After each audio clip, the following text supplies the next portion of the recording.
Hi, in front of me is INFINIX Hot 9 and today I would like to show you how you can download and apply iOS Launcher on this device. Firstly, open Play Store, then type iOS Launcher and download this app from this developer.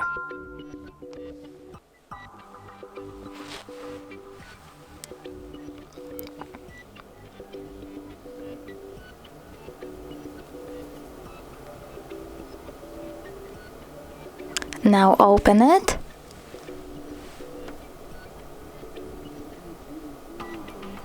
Tap Allow, allow again, and click Home button. Choose iOS Launcher and tap on just once or always.